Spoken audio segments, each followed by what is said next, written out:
Hello there, and welcome to my channel Novice Modelling in a Midlife Crisis. My name is Andy, and look what I have created. I have finished my Tasman 172 Airspeed Oxford Mark II, kit number TM105, which I've been building over the past week or so in celebration for New Zealand Day, which is today, February the 6th. And while I've been doing that, I've been sampling my Escape Grace Premium Single Malt Whiskey, distilled in New Zealand, which has proved to be quite tasty. And basically what we're going to do is I'm going to run through my experience of building this particular kit. But I thought it'd be fun to kind of bring out a few other models that I've built that are of the Tasman stable, I suppose you could say. Them being VENTURA and their current iteration and sort of caretaker, which is a guy called John Stone. Hi John, who lives in New Zealand, and he actually produces these kits under the Jay's Model Kit banner, and you can visit their website jaysmodelkits.com, and if you feel suitably brave and inspired, you can have a go at one of these rather charming and interesting, if kind of fiddly little kits. Now, as you can see, this one is presented in yellow and red stripes. As it's New Zealand Day, I took the opportunity to produce this one in the Royal New Zealand Air Force Air Headquarters calibration flag, 1944. I've got to be honest with you, when I started building it, I just thought it was going to be a sort of green and brown standard sort of camouflage marking, and when I looked at the instructions a little more closely when I was getting closer to paint it, I was kind of surprised that I was supposed to be painting it in red and yellow. So it is as it's supposed to be. What I'm going to do though is I'm going to run through how I came about, I suppose you could say, the Jay's Model Kit brand, but my original experience, I suppose you could say, with a New Zealand garage kit, as these are sort of politely called. Most people would call these short run kits if you live in Europe or the United States. Was with this one here, which was a VENTURA Mark 22 Spitfire, which I struggled to build in March. I think it was the fourth kit that I built, and I produced this monstrosity. I actually termed this, is this the worst kit ever, 172? And I did a couple of videos on this, and I was, I suppose you could say, quite rightly lambasted for my poor attitude to Malcolm Laird, who built these kits basically using a injection molding machine that he built in his garage. So yeah, I kind of got a bit of a kick in for this, and as you can see, it's got a whole load of problems with it, including some real sort of bad gapping. This is due to residue which is left on the inside of particularly the wings from the injection molding process, which you're supposed to remove before you build the kit. But hell, I didn't know what the hell I was doing, and I just stuck it together as it came. During that stage, I was actually doing what I called my dirty dozen phase, where I just randomly collected a bunch of Spitfires and was building them to try and get some experience putting kits together, and mainly it was to sort of get my head around painting and my new paintbrush. A few of them got actually built. Most of them are sort of painting mules, which I kind of just have left in the back of the cupboard. This is a rather nice Hasegawa. I do actually have some plans for this, which I'm going to actually drop a video in the next couple of weeks, and it'll be finished, but in a kind of weird sort of colour scheme. We left them then for a while. My general intention with these, because they are kind of difficult, was to use them as a sort of guide as to my progress with modelling every couple of months, and my intention was to build them. I mean, even though I sort of didn't really enjoy the experience, I went out and bought a bunch more of them, which we'll show you a little bit later on. The current count is, I think it's about 20 Jay's, VENTURA and Tasman kits. We kind of went on to different things and started building other kits, and then we decided to come back to these after John Stone from Jay's Model Kits kind of got in touch with me, because he was kind of interested in me just randomly dropping videos about kits that he now produced. And for Australia Day, I produced this Commonwealth Wirraway, which is a new production, but it's based on the rather I'm not saying this impolitely, but the ancient moulding of Malcolm Laird. And I built this one for Australia Day, and it came out pretty good. It's not perfect, but I am a novice modeller, and I do term myself as the Muppet who makes models badly on occasion. And I was pretty happy with it, to be honest with you. That was what we completed on August 26th. And we then moved rapidly on because New Zealand Day was approaching. And we managed to produce this Airspeed Oxford. I mean, again, it's not perfect. I do not build perfect models. There are a multitude of problems and sins with this kit, but I actually really, really enjoy building this sort of thing on occasion. Just to go through some of the problems that I experienced, mainly it was to do with this cockpit cover and part of the fuselage, which was provided as a vacuum form part.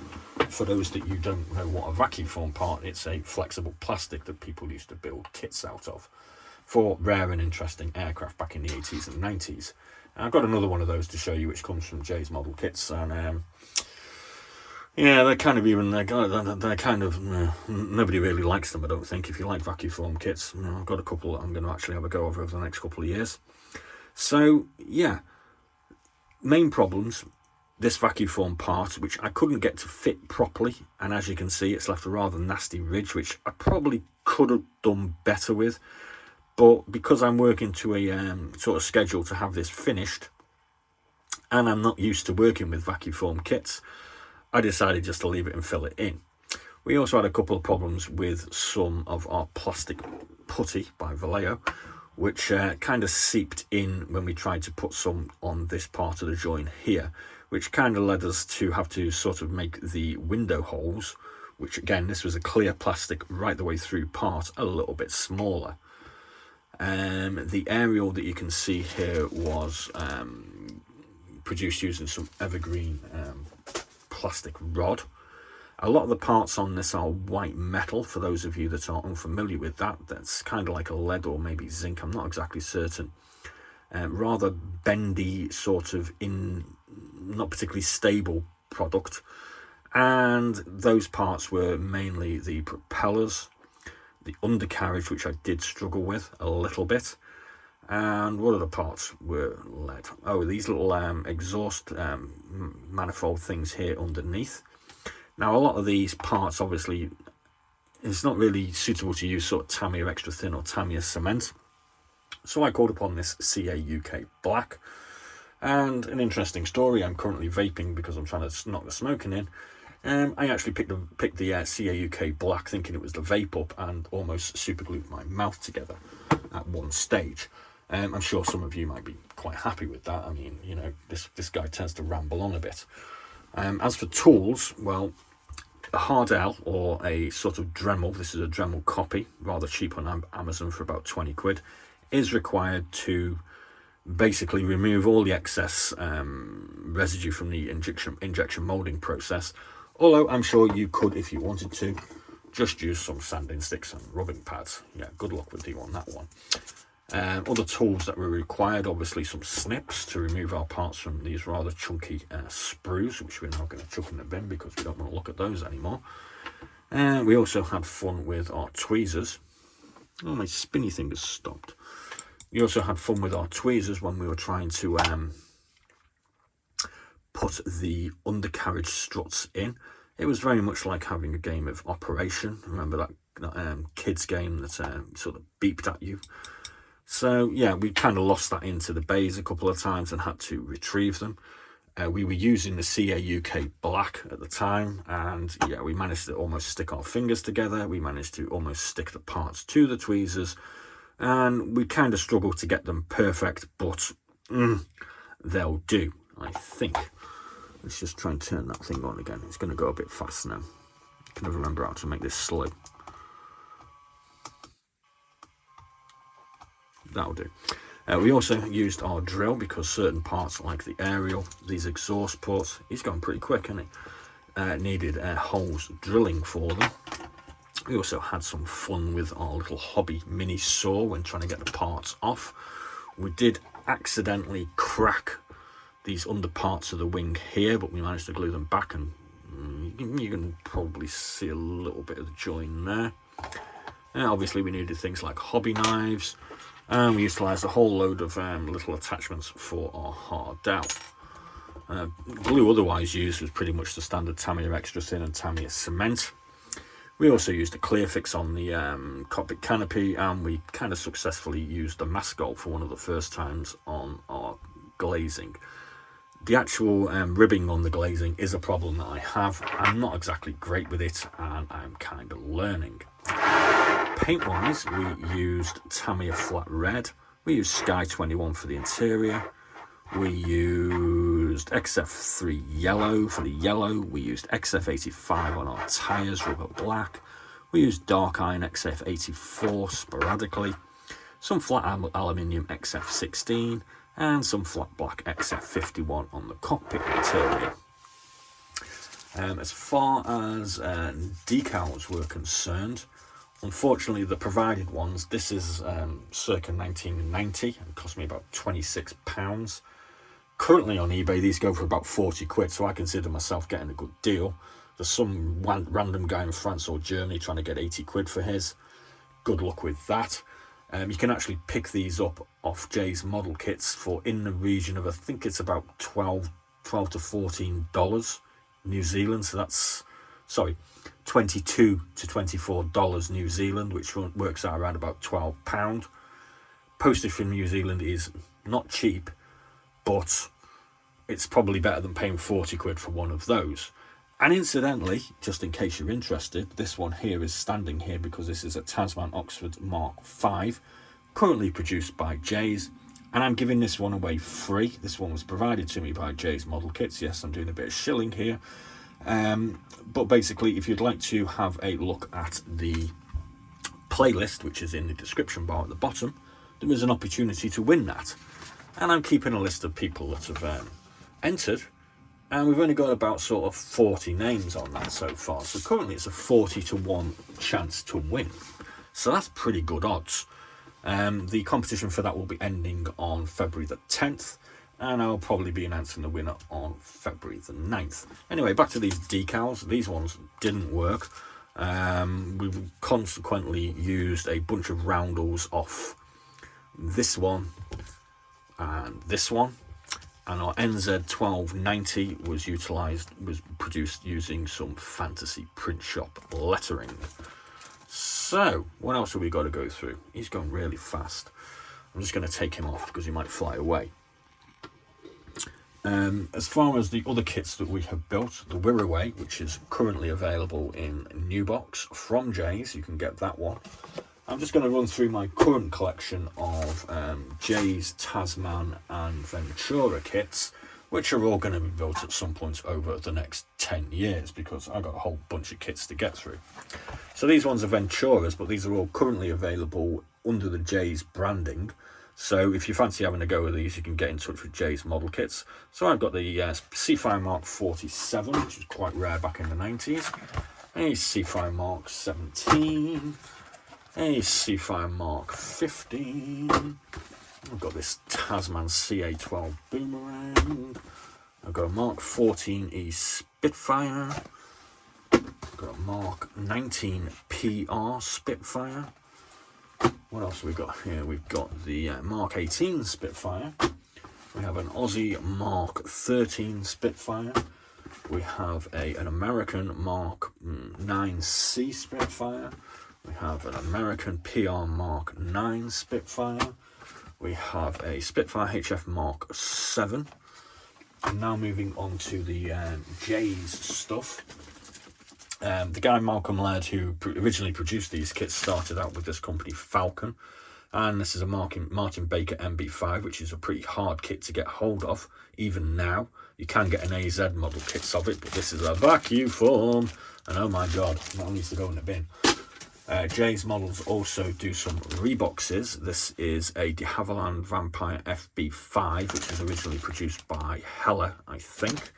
So you can get hold of one of those. They also do some Dragon Rapides, which again are Hella reboxes. This is a pretty cool one. This is Kiss Me Kate, Sky Neon Aviation.co.uk, which comes with this neon lettering. What other kits do we actually have? So we bought the whole range from Jay's. We've got the Seafire Mark 15. We'll probably be giving that one away because we're going to do some Seafires in a couple of months. We have another Seafire Mark 15. This one's got a different hook on it. We have a de Havilland Vampire. Again, I think this is a Hella Reeboks. We have a Spitfire Mark 11.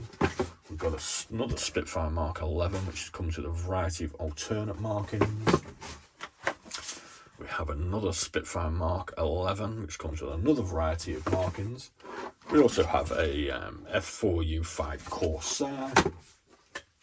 And to round out our collection, we have this one, Spitfire Mark, what's that one? Mark 21, is it, or 19, which is the last Spitfire. I believe this is the last one in use in the RAF, and it's tailored up as the last. So let's put our little Airspeed Oxford on. Let's have a quick look at what we got. So yeah, I'm pretty happy with it. Like I said, it's not perfect. The light here is kind of nice and kind of proud of that. We've got a little random bit of clear sprue and stuck that in. You're supposed to put 2 pieces in, but yeah, I didn't have 2 that'd fit. The engines are looking quite nice. Got our big aerial on. And apart from this rather crappy sort of cockpit cover that's going on, I'm pretty happy with it, and it looks absolutely damn splendid in red and yellow. I think I'm going to have to get a new spinny thing because this one's rubbish. So there we go. He's trying to take off in a sort of vertical motion. So I hope you enjoyed this little video. The only thing that is left for me to do is have a quick sip on my Scapery single malt. And as it's New Zealand Day, I thought I'd try cheers in Maori. I'm not sure whether it's umir or umur, but anyway, umur. Thanks for watching. Please do like and subscribe, and do remember to check out the other videos relating to my experiences and adventures with Kiwi or New Zealand garage kits. There will be a link, as always, in the description box, which is underneath. Thanks for watching, and as always, be seeing you.